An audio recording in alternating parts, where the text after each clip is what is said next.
Yeah, hi everybody. Sorry. I think it's just buffering slightly.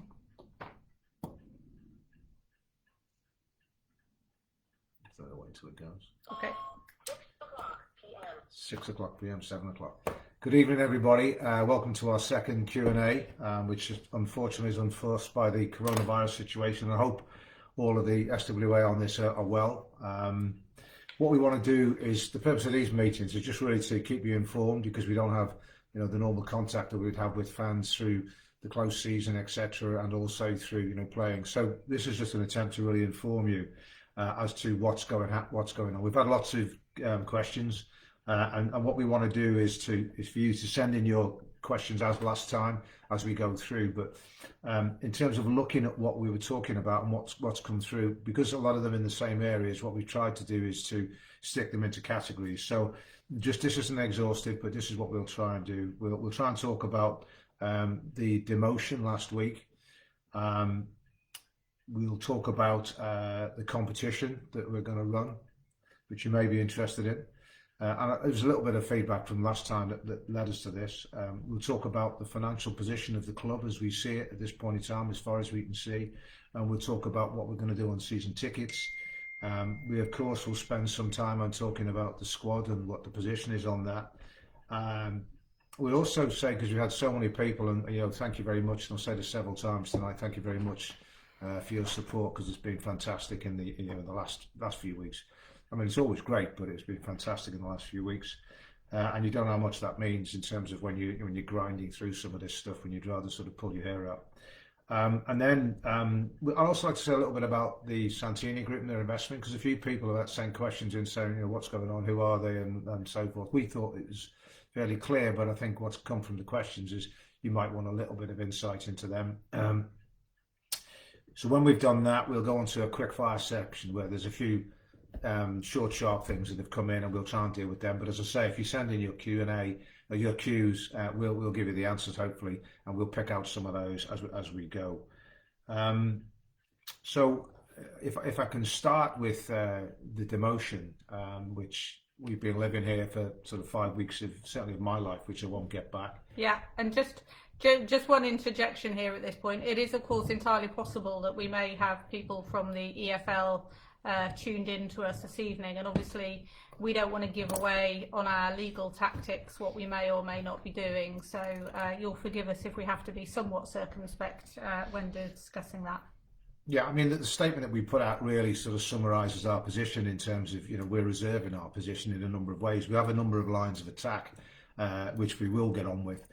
We don't accept the arbitration that they tried to impose on us as the most efficient way of dealing with the situation from our perspective.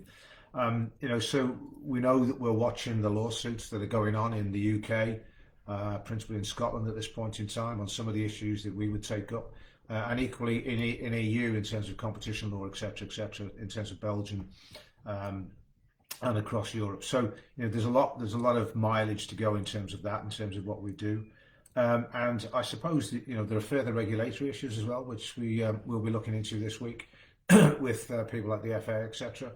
So there is some mileage to go on that. But I suppose what I would say is that the one thing I really want to stress is that there is COVID out there, and I think we're in danger, if we're not careful, of appearing to be wanting to be victims in this. And yes, well, we are victims of what I think was a very unjust and unfair process. We were victims of, I think the football family not really acting as a family, or some people may say they are acting as a family. So, whilst that's happened, I think what you need to do on this, and we won't be saying too much more on it, is that we will just trust us to take this as far as we can in every way that we can, and fight it as hard as we can, but behind the scenes, low profile, and let's just focus the energy and the anger that you have and rightly have into more positive aspects. And we'll deal with that a little bit later on as we go through, because so many of you have written in saying, how can you help? So it's about, let's focus on the positive, let's deal with what we're dealing with, but let's not accept that this is necessarily a done deal, and if it is a done deal, that we're not necessarily just going to let this rest. And one of the other things that will be coming up almost certainly is the financial debacle, the financial mess that's going to be appearing towards the end of this month and through July, etc., which will impact on a lot of clubs. So if we then move from that, the demotion, as I say, you can send in ancillary questions on that, but there's very little more that we can say on that. So we have got some specific questions, Mark, that were sent in advance on that. First one is from Laura, who's saying, do we know what the voting figures were in League One? And other people have asked, do we know who voted for what? Yeah, I think what I don't want to do is to set off an internecine war between us and other clubs, because, as I say, I think that the best, if you talk about revenge, nothing motivated by revenge ever ends well, to my mind, and the best revenge is living well. So I'd rather not say which clubs. I think you all know which clubs voted in the way that they voted, and the real disappointment is the ones that really had nothing to lose, effectively, other than a marginal increase in the relegation is about 3% or something, increase in relegation the following year, against the racing certainty of an injustice that was being done to us. And that was being done to protect their own financial position and damage it, not to damage ours, but it actually does damage our position. So I'd rather not name the individual clubs, if you don't mind. I don't think it's appropriate for us. Okay, we're Tranmere Rovers. We are an upstanding member of the league, and despite what other people have done, that's for them to look themselves in the mirror. So, question from Rick in Ellesmere Port. Are you going to sue the EFL? Wait and see. So, a serious question here. That wasn't serious. Does the reprieve of the clubs who found themselves in the relegation zone of the French Premier League carry any weight? It's a legal position. I think the French position on that one is they have different regs about they set the numbers of clubs at the start of the season and so forth and so on. So our view is it's not necessarily on all fours with where we are, but certainly in terms of the Belgian case, that's one which is EU competition law, and we're still subject to that. So that's more relevance to us, and equally the one of the oppression of a minority, which is the fundamental issue that's going on in Scotland, that we again will watch with interest, etc. Yeah, I think a bit because the general. She's a lawyer, I'm just the accountant. The general thrust of the Belgian case is it's unfair prejudice, and that you can't have a sensible vote of clubs when they know you're doing it retrospectively and they know what the outcome of that's going to be. Because, funnily enough, if you ask 20 clubs, should the other 3 be sent down, the answer will usually be yes. Sounds familiar. So, if we move on from that to slightly lighter matters, as I said, we do have to be careful what we say at the moment, because obviously we have been talking to lawyers, we continue to talk to lawyers and monitor what's going on in other legal cases, because I think that's more helpful for us than anything else, being able to sit and watch it play out in some other jurisdictions. So we don't want to say any more on that. So I wanted to lighten the mood a little bit and talk about a competition that we've decided to run. And this was based on feedback that we had over the last couple of years, really, regarding our first team kits, and the desire from a lot of you to be a little bit more creative. Now, we have had an issue in the past with doing that, in as much as the upside of going with Puma is that you get a big brand name, and people like having a big brand. The downside of going with a Puma is that you are stuck with their templates to a large extent, and that does limit the freedom that you have in design. So whilst no final decision has been taken this year, we are at the moment very closely looking at moving to a different manufacturer, actually one based out in Indonesia that our investors have introduced us to, who can give us a great deal more flexibility and allow us to do exactly what we want. Which brings me to the competition.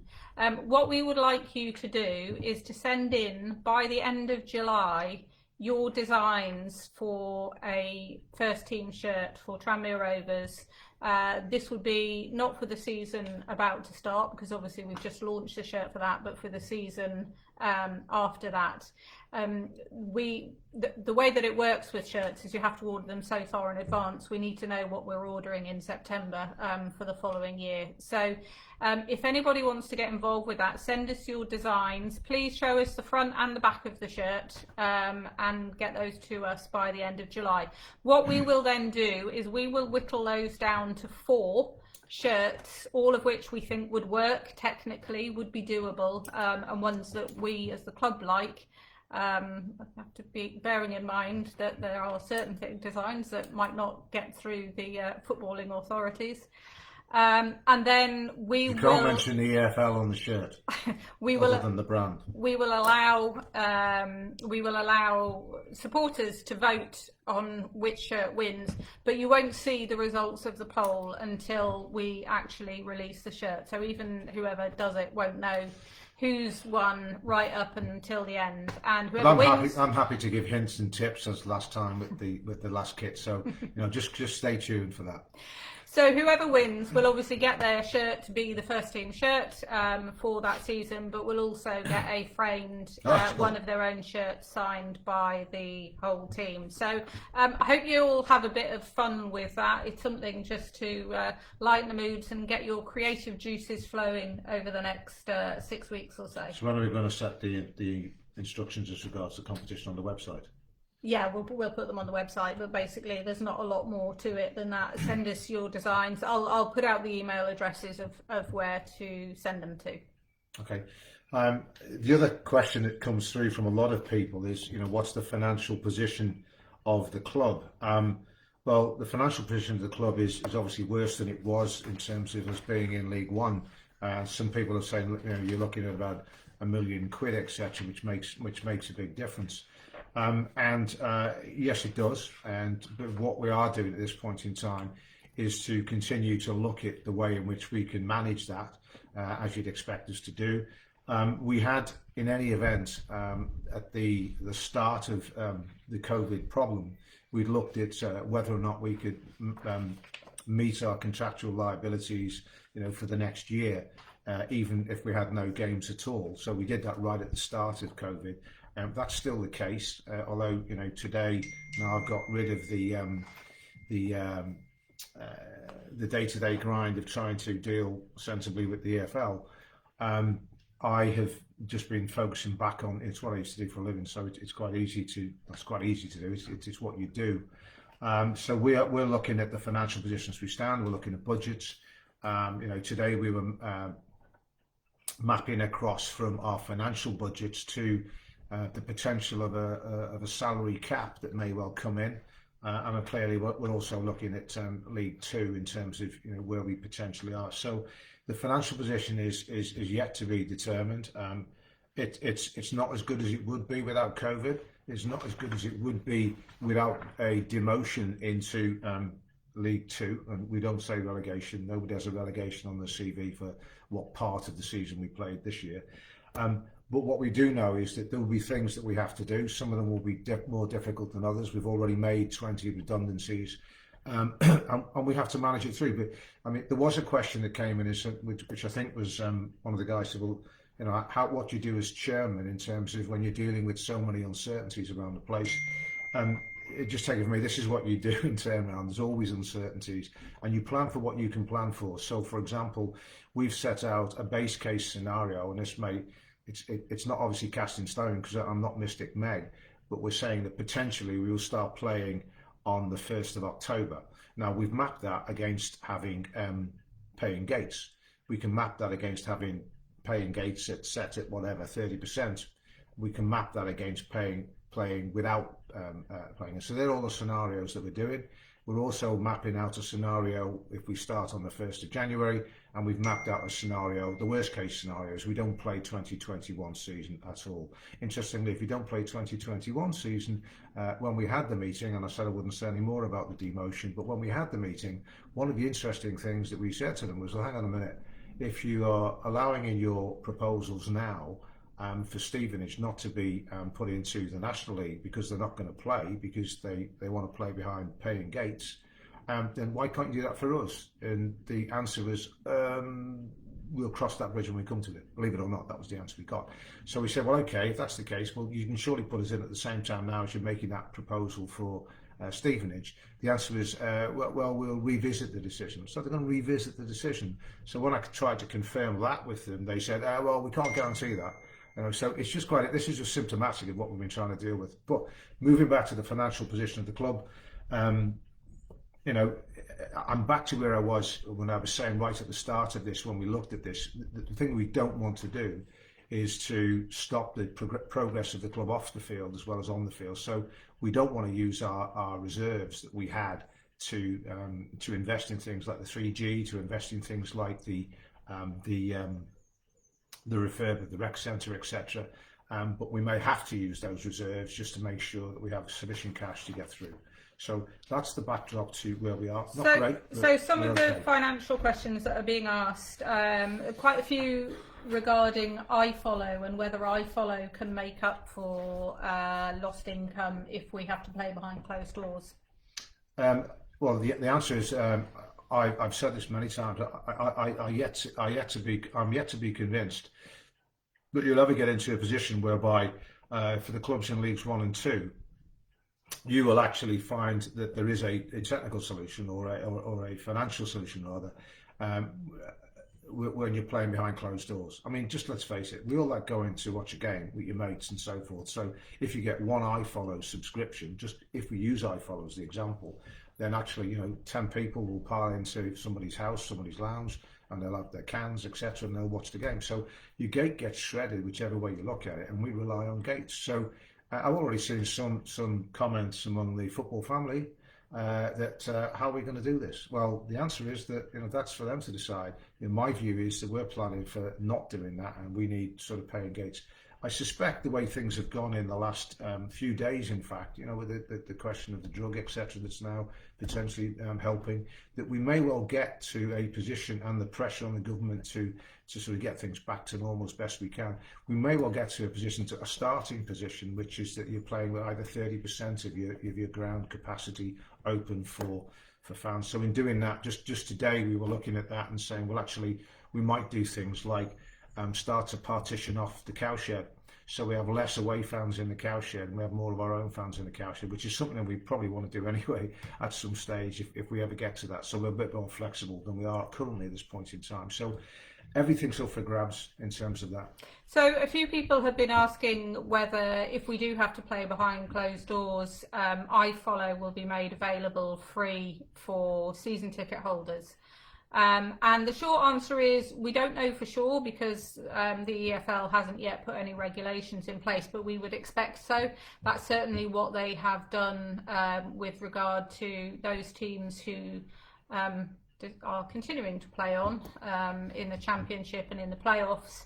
They have been provided with vouchers for every season ticket holder to give them free access to that site. So I would expect that they would do the same next year. In terms of how we might come back, and it is very complicated to model the different scenarios. As Mark said, we've had probably more different scenarios modelled than I can think of, starting normal time, starting in October, starting in January, not playing at all next season. But I think also one of the things that's starting to be discussed is whether they actually bring in a phased return with perhaps reduced capacity in the stadium. And obviously we would be pretty well off compared to a lot of clubs if they do that, because our stadium is obviously one of the largest ones, if not the, well, no, Bolton will be bigger in League 2, I guess, but certainly one of the larger ones in League 2, so we would probably be better placed. And we're starting just to work through the logistics of what that might look like. Now, I can't tell you at this stage what that would mean in terms of season ticket holders, for example. Clearly, we would have to have a priority system for access to tickets, but it may be that you wouldn't be able to sit in your normal seat if we're only allowed to have every other seat occupied. We're just trying to work through the logistics, and as soon as we have any clarity, then obviously we'll discuss it with TROSC and the Trust to try and get some feedback on what works best. So I'm just looking at some of your comments coming in, so thank you for them. Do you want to take season tickets now and deal with that? Or you've got other questions in there financially? There are loads of questions on financials. One of is our budgets. We've said in the past that we aim to have a top third playing budget in whatever league we're in, and so people are asking whether that will be the case next season. Can I slay one of these dragons? And that is that I've said a club in terms of being self-sustainable has to have a top third budget in whatever league you're in. I try to define it for people in whatever league you're in and breaks even. And so that's an aspiration. That's what you're trying to get to. And clearly, if you made progress like we have, you've got to catch that up to some extent. So that's, I haven't changed that in terms of that's what you probably want to get to on balance. Where we are, of course, what's happening now and what's likely to happen in the future going forwards is that there will be a salary cap coming in, which sort of complicates issues. So if you're talking about, do we have what we know in terms of the salary cap, say for League Two, for example, our financial budget is more than the salary cap. And actually, there is a transition period. We haven't got again, we're trying to plan against the backdrop of not having exactly what's going to happen.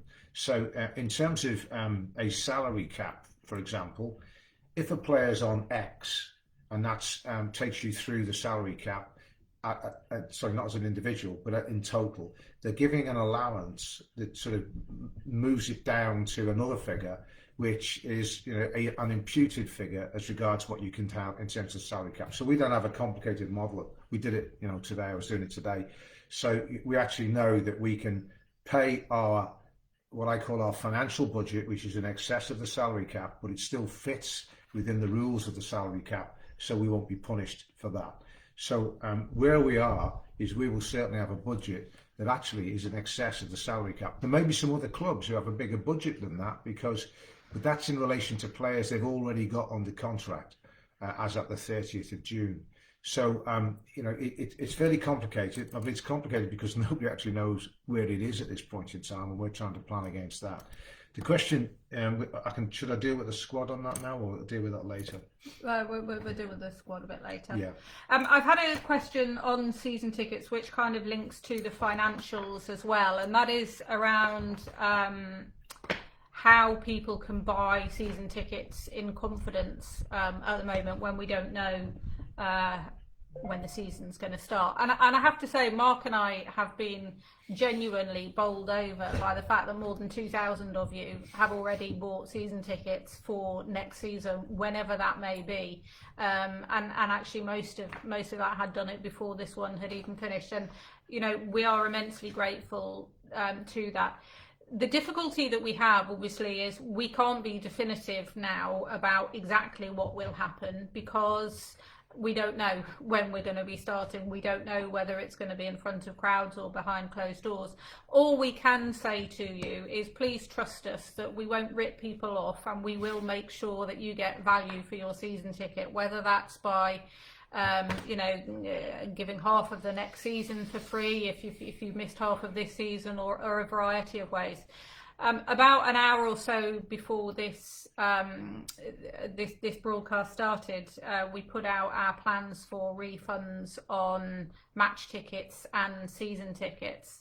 And I hope you'll take that as a sign of, you can trust us to do the right thing, because actually on our season tickets, contractually, we don't have to refund anybody. But we think it is absolutely the right thing to do in the current circumstances to offer to do that regardless. So we've given season ticket holders a whole range of options of what they can do, ranging from allowing the club to keep the money, to donating it to charity, to taking vouchers which can be used against next year's season tickets, or anything else that you want to buy from Tranmere, but up to and including a cash refund if that's what people want to do. And we think that is the morally right thing to do. I would say It will cost the club about £250,000 if everybody did ask for a cash refund. So I'm kind of hoping that some of you may be kind enough not to do that. But we felt it was the right thing to do, and that's the spirit in which we are looking at next season. So if, you know, to take a sort of doomsday scenario, we ended up playing the whole of the next season behind closed doors, then I imagine what we would do is just grant a complimentary season ticket for the following season to those who had bought. So we will make sure that it's fair to people who've put their trust in us by continuing to back us now when cash flow is very tight. Oh, by the way, Liam, that is whiskey, but it's whiskey and Coke. It isn't what Martin gave me, which, Martin, thanks very much. I'm not using that with Coke, so I'll be drinking that as we finish this. But no, thank you for that. No, so season tickets, as I say, it's an issue that I know certain clubs aren't refunding, etc. But you know, that's for them to decide what they do with that. What do you want to do now? Do you want to deal with squad or? Yeah, just one last question to finish off on the financials. I think last time we mentioned that we did have pandemic insurance, and somebody's asking, did we get anywhere with that? It is capped. It's not going to touch the sides of the losses that we're willing to, but it is definitely worth having. We are going through the process of trying to get it. We had to be able to demonstrate that somebody had a positive COVID diagnosis that we could prove within a mile of the stadium. So if any of you've got COVID, can you please go and just no, we have actually rent a flat. Ben Harrison knew somebody very close to the stadium who is confirmed, so we've ticked that box. So we're hoping. There have obviously been lots of businesses complaining that their pandemic insurance isn't paying out, but hopefully as will, but we'll keep you updated on that. Judith Webster, thank you very much. Do you want to move on to touch on some squad issues? Yeah, the squad issues are clearly quite important to a lot of you fans, and they're quite important to me. And I'll just talk a little bit about the squad. As I say, it's difficult at this point in time because with a salary cap coming in and with certain of our players already in contract, despite the fact there's relegation clauses in their contract, we're not in too bad a place because we've only got 10 players in contract as of the 30th of June. So we have the ability to build a squad. There may be limits to squad size, and it may be that we can only have 22 this season, going down to 20 the following season. And of course, you get into things like injury and stuff like that. So, and Mickey's always liked to have a large squad. So we're trying to balance all of that. And as I say, the real issue is that, and this is for all of the clubs who voted against us and voted to stop playing. What they wanted to do was to basically stop the hemorrhaging of cash until they got some visibility on when they could start playing games again, which, you know, is relatively sensible. I wouldn't disagree with that aspect of the vote. I said I wouldn't mention it again, but it's just like Monty Python's, or, you know, faulty towers don't mention the wall.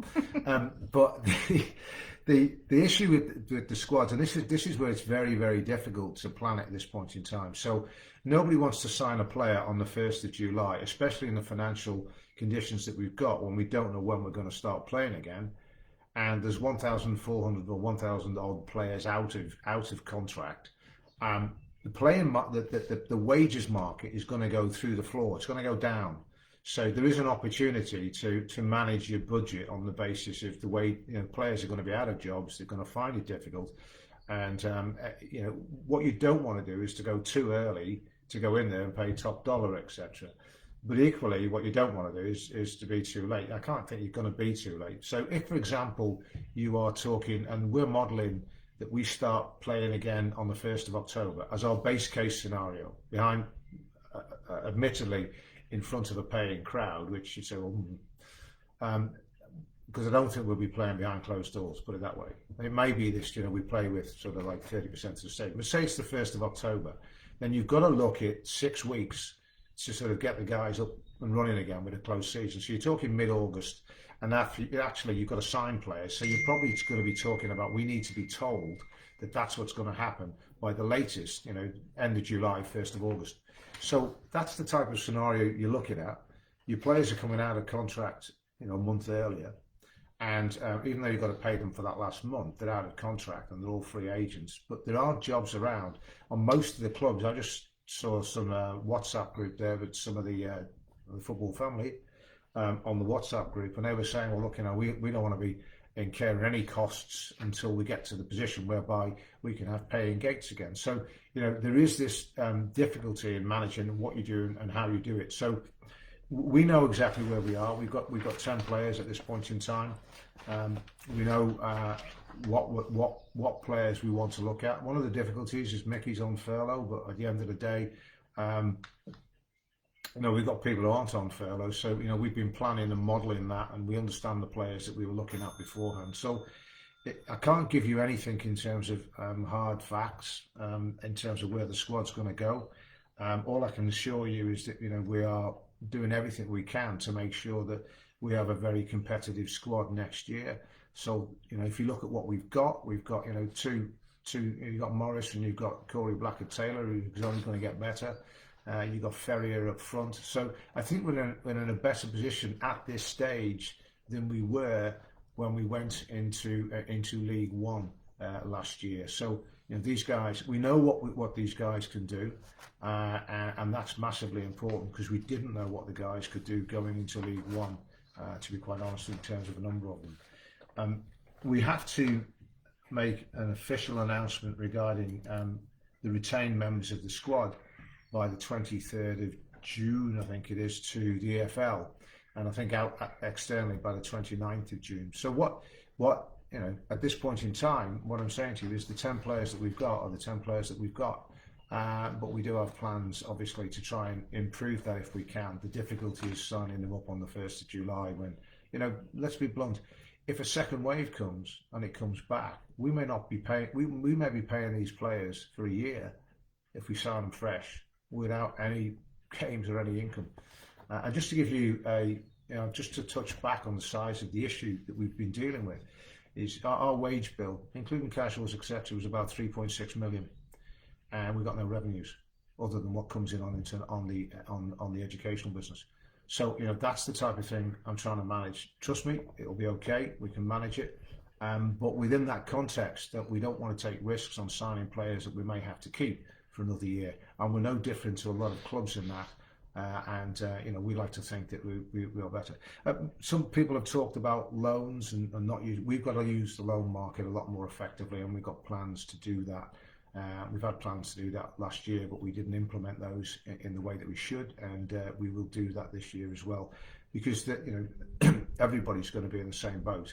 But we think that it is time for a few clubs to sort of send their players across to us, because we've got a fairly good platform for their players. Yeah. I mean, it's the time of year where you will doubtless see endless speculation on social media about who's talking to who.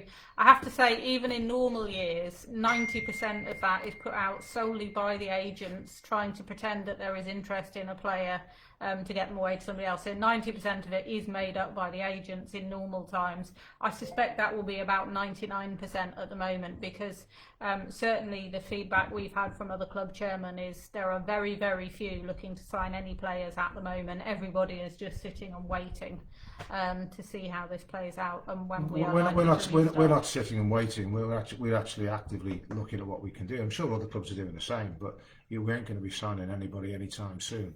So the usual pressure that you would put on me or try and put on me as regards signing players will fall on deaf ears at the moment, because there are financial imperatives that we can't answer the questions. So that's that particularly. Not helpful to you guys, but at the end of the day, I'm just saying it is what it is, and we know what we have to do to put a competitive team in place and on the field next season. There's a few people were asking how you can help the club at the moment, and I have to say again, Mark and I have genuinely been bowled over by the amount of support that we've had. Obviously, if you choose to allow to keep it, to let us keep any balance owing to you from your season tickets, that would be an enormous benefit. But there's a lot of ways you can support us. We've got the shop open now. There's plenty of merchandise in there. If you're looking for something for Father's Day on Sunday, then give it a look. The online shop is being improved all the time. I hope my 5 daughters are on this. Lottery tickets, the money that we make from the lottery gets ploughed back into the community stuff that we do, so that's another thing that you can do to help the club. There's just loads of intangible ways, and not all of it involves spending money. You know, there are plenty of ways that you help us, and messages of support that we get, I can tell you, to the staff and to Mark and I personally when it's been difficult times. Bottles of Glenfiddich are welcome as well. So please don't. I drink enough. So helping is you know, it's one of being. That's what I was saying right at the start of all of this. We're not victims. You know, let's just channel the energy that's out there into the right things in the club. I've got one issue that I wanted to do and want to put forward, and Christine. Christine Roberts will in fact be putting something out on the website. Everybody's asked how they can help. There is one major way in which people will help. We've furloughed a lot of people in terms of the staff and the ground staff, and I'm a great believer that, you know, you've got a fantastic pitch now. You've got one of the best pitches in the country, and the reality is, let's make the stadium, Prenton Park, let's make it a good place to be for us. But for the opposition, it's going to be Fortress Prenton. So we'll do that in the season. But whilst we get there, it would be helpful if you guys, if you've got spare time and you want to volunteer, we want to get a workforce working on the stadium. Because, you know, I went in today, and if you look around, all the work that was done on the pitch, there's dust here and there. It needs a thoroughly good clean. The one thing I would say is that our experience of volunteers in the past has been great, but it tends to be fairly fitful, so they'll come for a day and then not. And so if you do feel that it's something you can deal with and help us with, then I think if you agree that, you know, you'll turn up. It doesn't matter if you only do a day, as long as we know that's a day that's guaranteed and so forth, and we can fit that into a schedule and we'll manage that and work that through. But there's a hell of a lot to do that can actually clean up and tart up the whole stadium. And so I actually called it Project Prenton Park, PPP, not PPG. So, you know, if you want to sign up for that, Christine will put that on the website. One of the other things I would say on, you know, the oneness that, you know, everybody being together, is our partners have been fantastic. And I will talk a little bit about the Santini group, because that was a question that somebody said, you know, what's this all about? Who are they? And this and that and the other. I thought we'd been fairly clear on that. But our partners, not just on the Santini group, I spoke to the council this morning, and, you know, they're sympathetic to what has happened, and the projects that we were talking about with them, that, you know, they're going to get on and sort of try and help us to move those on. You know, SR being fantastic in terms of what they've done in terms of supporting us on the community side of the business, which has, you know, it's been a fantastic that's been a fantastic part of what I think this club has done. And it's been a fantastic part of the way the club has grown into being part of the community. And, you know, Nicky did a lot of stuff around the stuff that we how many meals did we produce for people so far? We've done over 800 food parcels. We've done hundreds and hundreds of prepared meals that have gone out. I don't know the exact number. We will do a tally on it all at the end. And we've been supporting around 1,400 people with shopping, prescription collection and befriending calls, together with HelpLink, that last bit. So it's been a massive effort, and credit particularly to Ben Harrison and some of the guys in the trust. Kevin Burrows. Kevin, who's been doing the cooking of the meals at the Riverhill, but Ben, who's been organising all the food parcels, because those guys are turning up. Yeah.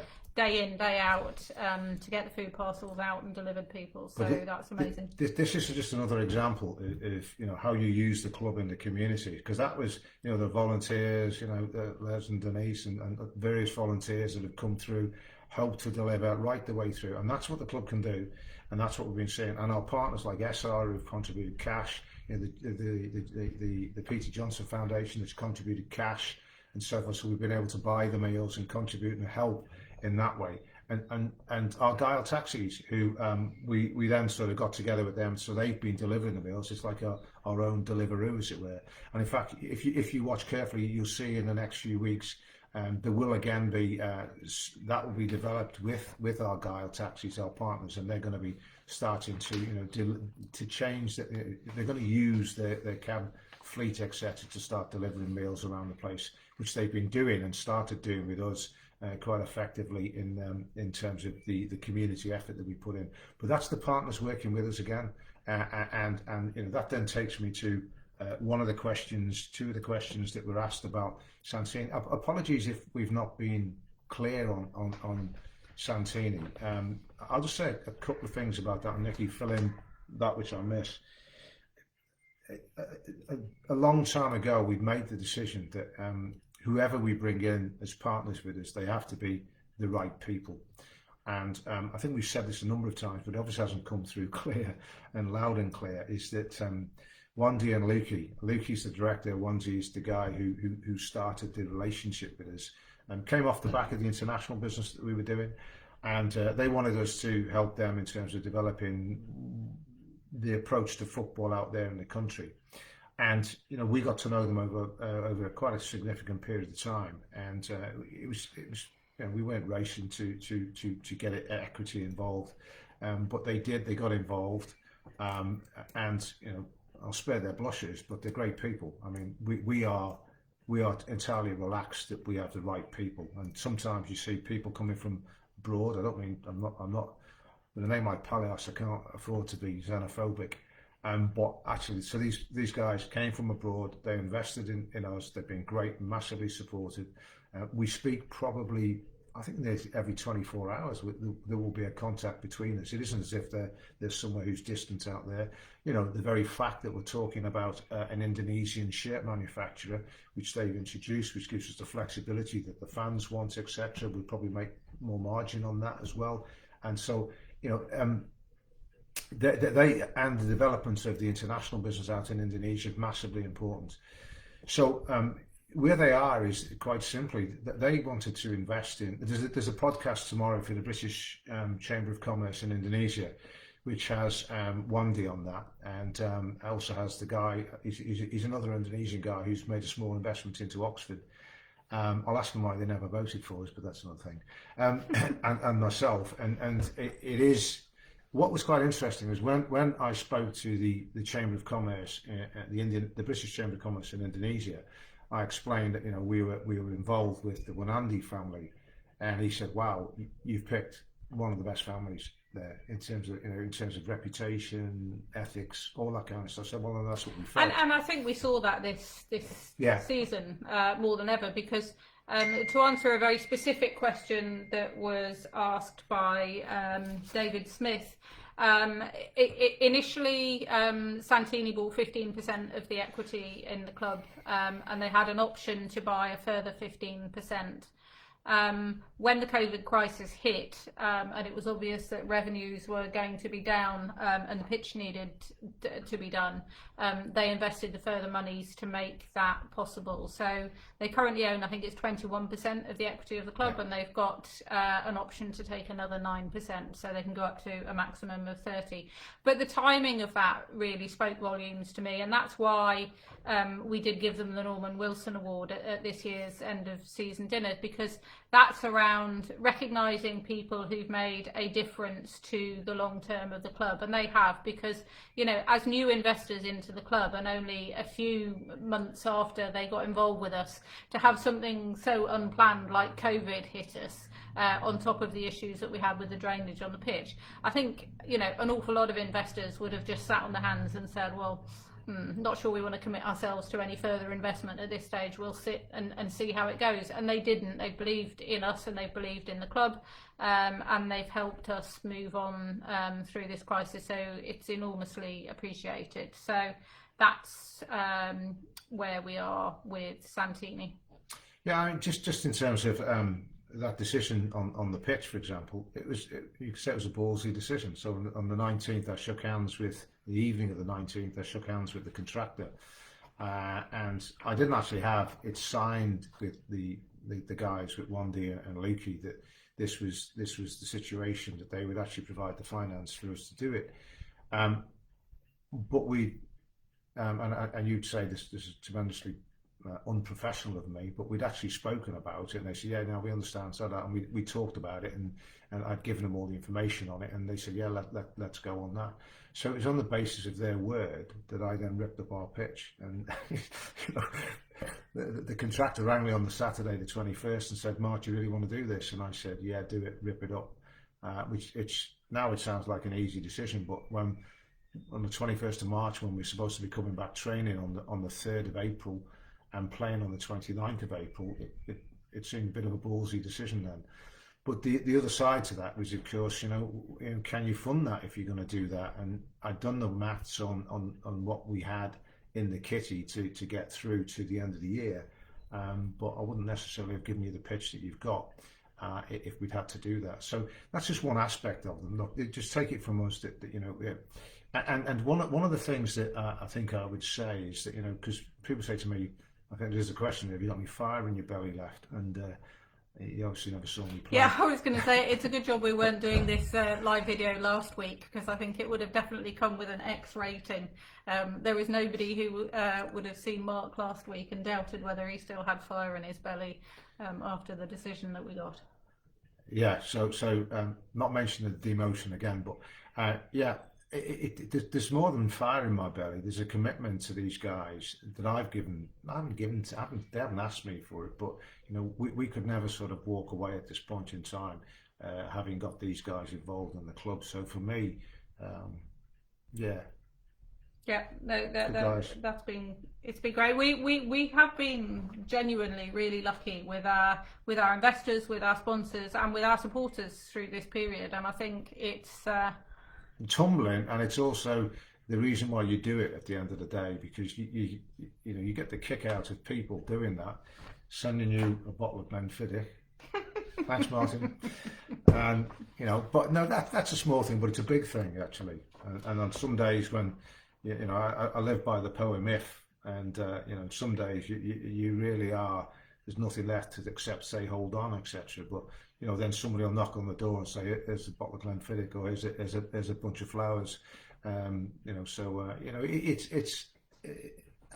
And then if you're working with people, so there's loads of people, the associate directors that we've got, who've really chipped in, and you know, they're there.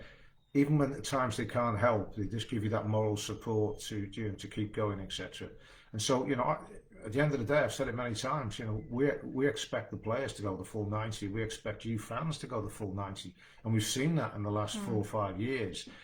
So you expect us to go the full 90, but it's that easy when you know, when the people are sort of pushing you and keeping you going, and you know, so the lads from Indonesia, they're brilliant, good lads. Funnily enough, on the pitch, Mark and I were on the pitch yesterday. We had to have some photos done for something, and I have to say it is looking amazing. But ironically, after this season... She said she's never played on a pitch like that. Ironically, after the issues that we've had this season, they had to scarify the pitch this week to take some of the grass off it, because there's too much grass on the pitch now. So it will be absolutely superb when we... Just a couple of things. I just glanced at a couple of things. Are Santino board about the legal challenges? Santino know fully where we are. We keep them fully updated. Don't forget our Icelandic brothers. Our Icelandic brothers are fantastic guys. We made contact with them last season, and you know, they're the Peaky Blinders from Iceland, and we will be getting back together with you at some stage in the near future. We look forward to welcoming you as well. So we've got 10 minutes to go, Mark, so I'm going to pick some quick fire questions that have come in on random subjects. One question that came in is around, do we think clubs are going to go bust? Look, I think certainly clubs will be, clubs are insolvent as we speak. I mean, without being too technical about it, you know, going bust or being insolvent, etc. What you'll have seen in the past is that clubs have gone into the High Court and they've stumbled on and stumbled on and stumbled on. You'll see much more of that, I think, as we go. The insolvency regime is being softened because it's recognising that COVID's a bad situation, so that means that, you know, they won't be forced into things. I think what will happen, you might see a number of clubs go into administration, but the administration process is being changed. It's been called a moratorium now. So what will happen is it won't be as draconian as in the past, so they won't lose points, because I've actually been talking about they shouldn't lose, sorry I said it now, but they shouldn't lose points for sporting sanctions. But I think you will see massive turmoil in the next sort of, coming June, the June wages. Yeah, this month's pay run. A lot of clubs aren't going to be able to pay. And some of those deferrals, some of the clubs are trying to say, well, can we have them as cuts, etc. And I don't see a lot of people wanting to sort of take player wages as cuts. So this is a debacle. I personally think it's not been addressed. I hope the EFL to size the hole, but I don't think anything's been addressed in terms of filling that hole particularly. So I think what will happen, it will devolve back away from the EFL and onto individual clubs to sort themselves out. So there will be a lot of angst this summer coming forwards for clubs. Does that mean that clubs will go bust and out of existence? I don't necessarily think so, because of the situation that we're in. But what we might find is that that they simply are and do have problems. From our perspective, being what I think is financially stable, or relatively financially stable. And I was talking to a player today and saying that, look, we always pay our wages, and you can't guarantee that with so many clubs at this point in time. So, I think that there is turmoil to come. I'm not confident that it will be addressed by the authorities, in inverted commas, in terms of going bust. So a quick fire question we've had around the new away kit, and the answer to that is we were kind of the new away kit is pretty much ready to go. We've been discussing internally the timing of when we release it, and we're slightly cautious about keep bombarding you guys with things to buy at a time when we know things are tough. And so the thought that we had was to launch the new away shirt when we start playing again, so to try and make a big deal of it then, when we've got, well, obviously we have the shop open now, but to launch it to coincide with our first game back. But I mean, we're happy to be guided by you guys on that, so if you'd rather it came out earlier, we can get it out earlier. We were just wanting to spread things out a little bit. Another question for you, Mark, back to clubs going bust. If clubs go bust, what does that mean for us? Well, as I say, I think, going bust, you can go technically insolvent, you can go and go into a moratorium. I'm not sure that, if they go into moratoriums, as what we used to know as administrations, I'm not sure that will make that much difference to us at this point in time, because I think the sporting sanctions will be lifted. I've actually recommended that, sadly, but that was, I thought, was the right thing to do. And so I'm not sure that's the case. If you actually see clubs cratering, then that'll be quite interesting. One of the areas I've not really looked at is the championship in terms of the finances. Because if you've got a league whereby your player wages is 107% of your turnover, forget the cost of having the stadium and all the other overhead costs you've got. So you're spending more than you're earning just on wages. It can only be an absolute debacle. Now, the other side to it is some of those clubs were probably relying on selling players, and selling those players, the market's gone in terms of that. You won't be getting the same figures at all. So they may well be finding massive holes. And interestingly, it might be some of those big ones up there that really take a tumble. So we'll just have to wait and see. And clearly, if anybody goes out, then they may well ask us to to join the party and go back to League One. But my view is, I'm not sure. I'd say yes. Another question. Somebody is asking if we do start next season in League Two, do we get parachute payments? Yeah, we do, but not big. About 100 grand. Nothing really. I'm just quickly whizzing through some of the other questions that have come in. Can we just roll those back at all? I don't know, I'm just trying to work out how to do that. Anything else that you want to ask us? Just email the questions in. We'll do another one of these as soon as we've got any more information about what is going to happen. One quick question that came in, Mark, is what is your best guess if somebody put a gun to your head as when we're going to start playing again?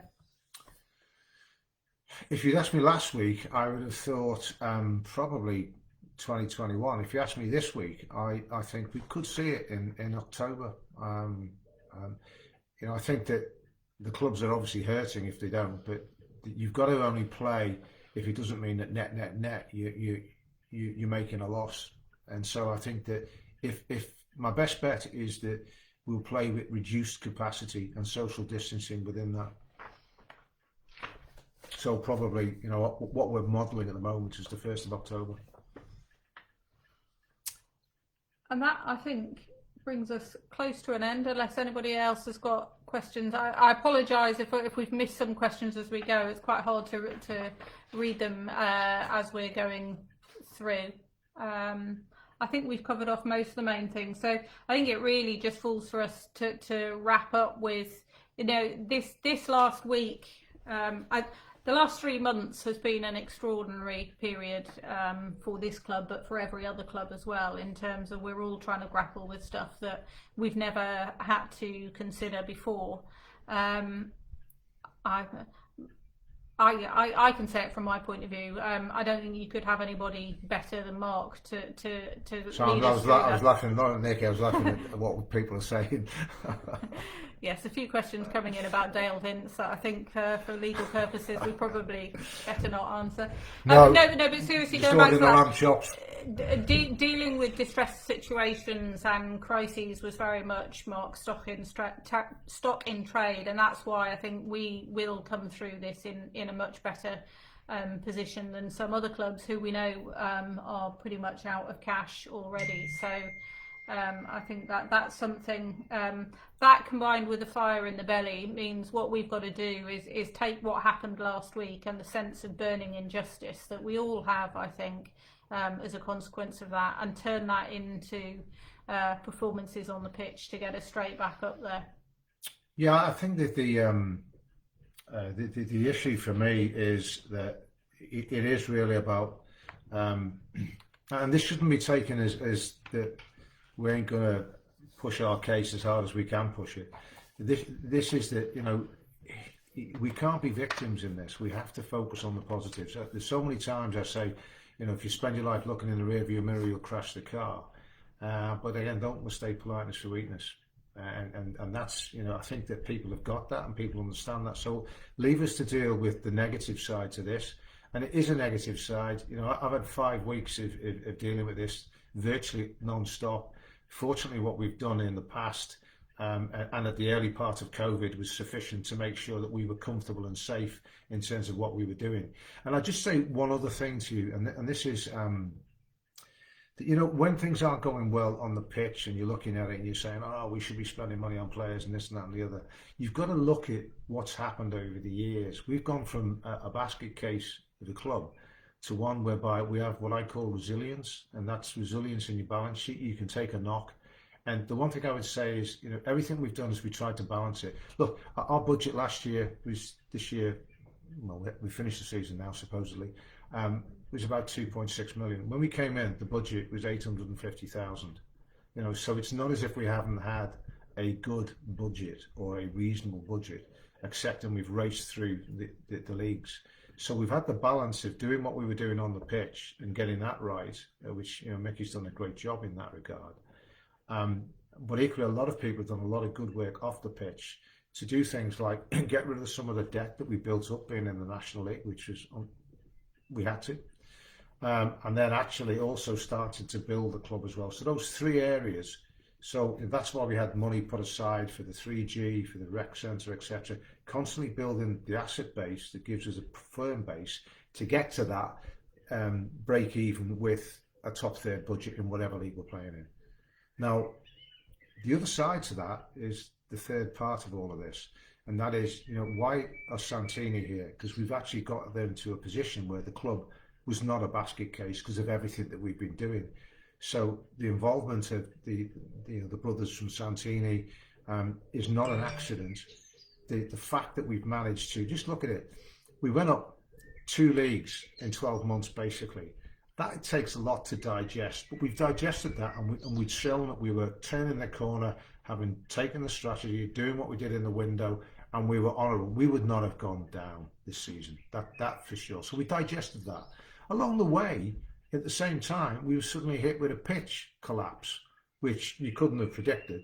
And yet that's a symptom of the lack of investment in the pitch over a number of years. I'm talking in terms of the drainage, etc. Because the drainage, it was the secondary drainage that went, and we were hit with like floods that you've never seen. So we've managed that, and we've gone through that, and we've now got the best pitch in the league, and the best pitch probably, I would imagine, as good as, well, I'm told it's as good as Man United's and some of the best pitches in the world. So we've managed that, we've digested that as well, and then we were hit by COVID at the same time, and we've managed that, and we've digested that. We're not going to go under because of it, and we can manage all of our contractual liabilities. And then on top of that, we get demoted by the EFL, and we'll manage that as well. I say many times, I don't mind jumping through hoops. When people set fire to them, I get annoyed.